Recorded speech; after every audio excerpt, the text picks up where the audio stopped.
সুপ্রিয় দর্শক, আসসালামু আলাইকুম রহমতুল্লাহ।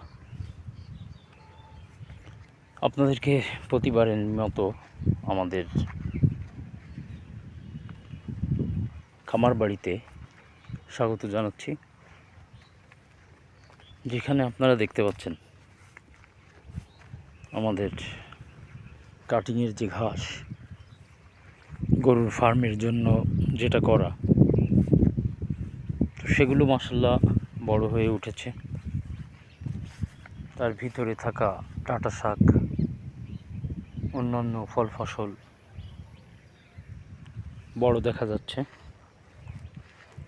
তার কারণ হলো পরিমিত সময়ে পরিমিত মাত্রায় সার প্রয়োগ করা। তো এই কাটিংয়ে সাধারণত যে সার প্রয়োগ করা হয়, ইউরিয়া, ফসফেট, ড্যাপ সার। তো সেই অনুপাতে গাছগুলো মাশাআল্লাহ ভালো হয়েছে। এদিকে অন্যরা বিভিন্ন ফল ফসল বুনেছে। তো আমরা এখন আজকে ঢেঁড়স উত্তোলনের জন্য রওনা হয়েছি। এই ঢেঁড়স দেখতে পাচ্ছেন আপনারা। তো এটা সাধারণত তুলতে হয় একদিন বাদে একদিন। ঘেরের পাল দিয়ে ঢেঁড়স দেখতে পাচ্ছেন আমাদের তুলতে হবে। ওই প্রান্ত থেকে আমরা শুরু করব। তো এ পর্যায়ে এই দেখেন ঘাস গোড়া থেকে দেখাচ্ছি। তো ফার্মে গরু আসবে এক সপ্তাহ বাদে। তো সেই দৃষ্টিকোণ থেকেই আমরা আগের থেকে ঘাস বপন করেছিলাম। এমন প্রস্তুতি নেবেন আপনারা,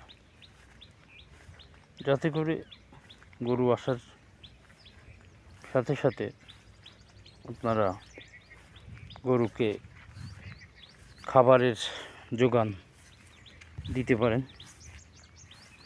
তা না হলে দেখা যাবে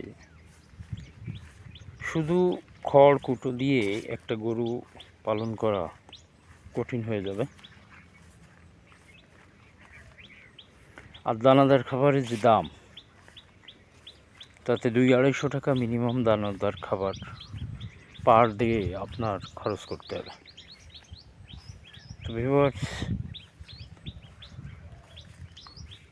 সমন্বিত চাষ এবং আপনি যদি ঘাসের ব্যবস্থা না করেন, শহর অঞ্চলগুলোতে কখনোই আপনি গরুর ফার্ম করা বা পুষতে পারবেন না। তাই আপনাদেরকে অবশ্যই গরু পোষার আগে সঠিক চিন্তাধারা করে গরু পুষতে হবে। তো এ পর্যায়ে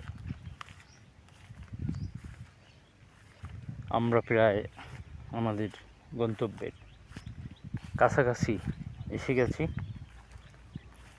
যেখান থেকে আমরা ঢেঁড়স উত্তোলন শুরু করব।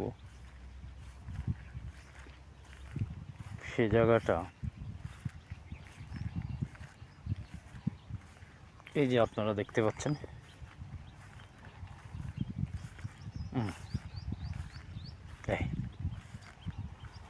এই হলো সীমানা। তো এখান থেকে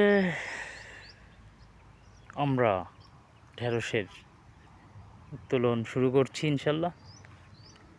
তো আপনারা ভালো থাকেন ভিউয়ার্স। আর এপাশে শশার চাষ হয়েছে, আর এক পাশে ঢেঁড়স। তো অন্যরা শশা করেছে তাদের জমিতে, আর আমরা এদিকে আমাদের 1.5 বিঘায় ঢেঁড়সের চাষ দিয়েছি। তো ধন্যবাদ, থ্যাংক ইউ সো মাচ।